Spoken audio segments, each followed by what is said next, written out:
बोल वृंदावन बिहारी लाल की। भगवान पांडवों से विदा लेने लगे। न चाहते हुए भी पांडव भगवान का विदा कर रहे, और जैसे ही भगवान जाने के लिए तैयार हो गए, सुखदेव व्यास जी महाराज बड़ा सुंदर अद्भुत वर्णन किए। भगवान जाने के लिए आगे बढ़े, एक पैर भगवान के पृथ्वी में है, एक पैर चढ़ने के लिए रथ के ऊपर बढ़ाए, एक हाथ से रथ को पकड़े हैं भगवान, और एक हाथ से अभय मुद्रा में पांडव को आशीर्वाद दे रहे। जैसे भगवान रथ में चढ़ने वाले थे कि उत्तरा रोती हुई चिट्ठी चिल्लाती आई और भगवान के चरणों में लिपट गई। पाहि पाहि महायोगिनी देव देव जगतपते, नायम पद भयम पसरे यद्र मृत्यु परस्पर।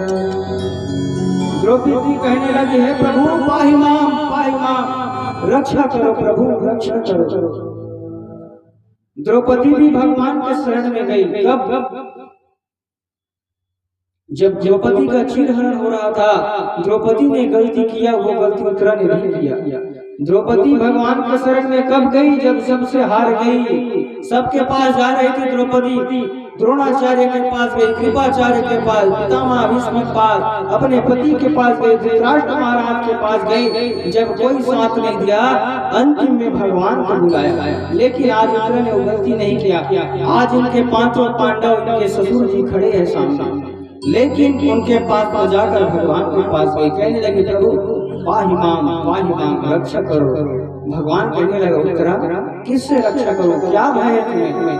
बोले प्रभु ये आग का गोला एक ब्रह्मास्त्र तेजी से मेरे गर्भ में आ रहा है प्रभु, वो निश्चित रूप से मेरे गर्भ को नष्ट करना चाहता है प्रभु।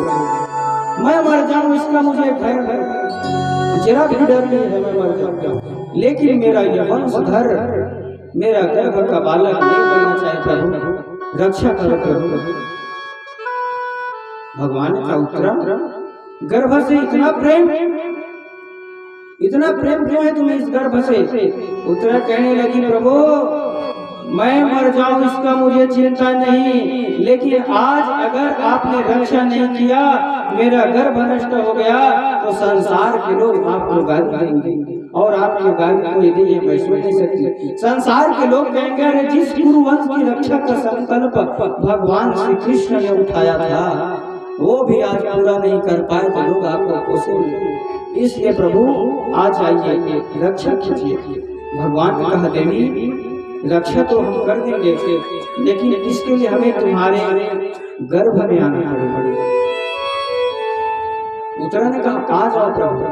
भगवान बोले, हम किसी के गर्भ में नहीं जाते, आज तक हम किसी के गर्भ में नहीं गए। उत्तरा ने कहा, नहीं गए। भगवान बोले, नहीं गए तो माता कौशल्या के गर्भ में नहीं गए राम बनकर? भगवान बोले, नहीं गए।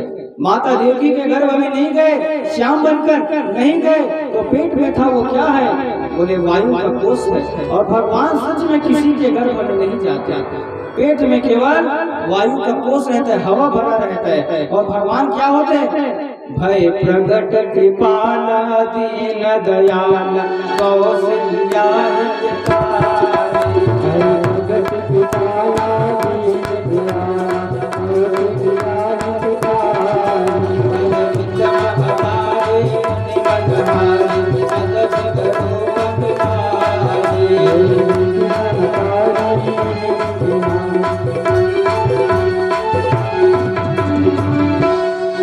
प्रगट के पाला। भगवान प्रगट होते गर्भ में नहीं जाते।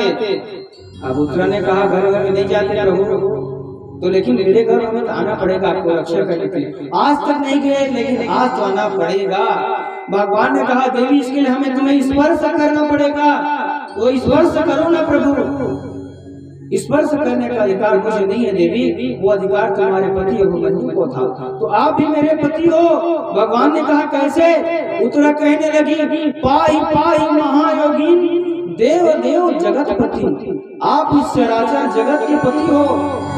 चराचर जगत, जीव जंतु पशु पक्षी जानवर शेर भालू जो भी हो, चाहे पशु हो, पक्षी हो, जीव जंतु, पक्षी हो, मनुष्य हो, सबके पति, चराचर जगत के पति हो। पाई पाई महायोगिन देव देव जगतपति। जब इस चराचर जगत के पति हो तो आप मेरे भी पति हो, केवल स्त्री के नहीं पुरुष के भी पति हो। इसलिए आ जाइए। भगवान बड़े प्रसन्न हो गए। भगवान ने कहा उत्तरा चिंता मत करो।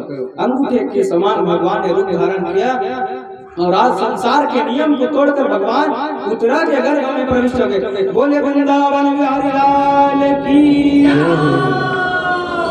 धन्य है आज उत्तरा मैया, जिसके गर्भ में भक्त और भगवान दोनों एक साथ हो गए।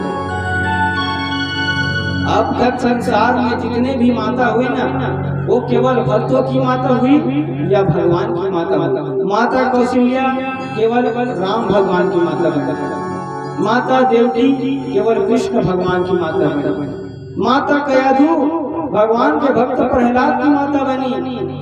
और माता सुनीति भगवान के भक्त ध्रुव की माता बनी। लेकिन धन्य है आज उत्तरा, जो भक्त और भगवान दोनों की माता बनी है। आज भक्त और भगवान उत्तरा के गर्भ में धन्य है ऐसी माता।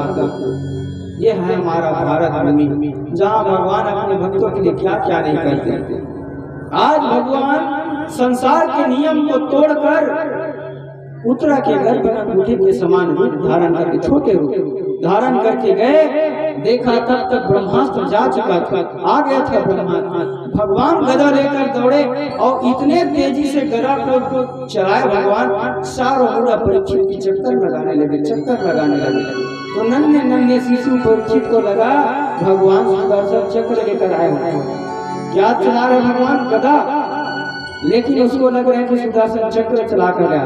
भगवान ने ब्रह्मास्त्र के प्रभाव को शांत किया और नन्हे नन्हे परीक्षित अपनी आंखों से भगवान के सांवली सूरज को देखने लगे। चतुर्भुजी नारायण शंख चक्र गदा पद्म ले आए हैं, मेरी रक्षा कर रहा है। ब्रह्मास्त्र से मेरी रक्षा के लिए है कौन? और गर्भ में ही भगवान को देखा। गर्भ से भगवान का ही परीक्षित भक्त बन गया। तो माता के गर्भ में ही परीक्षित को भगवान ने रक्षा किया और माता के गर्भ में ही भगवान ने सुखदेव जी को भी आश्वासन दिया था, बताया था। सुखदेव जी जैसे वक्ता और परीक्षित जैसा श्रोता होना बड़ा कठिन काम है। भगवान ने शांत किया ब्रह्मास्त्र के प्रभाव को, बाहर आए। आकर कहा उत्तरा अब तो कोई समस्या नहीं है ना? उत्तरा कुछ नहीं बोली, चुप रह गए। बेचारी की आंखों से आंसू होने लगी। भगवान को धन्यवाद दी। अब कहा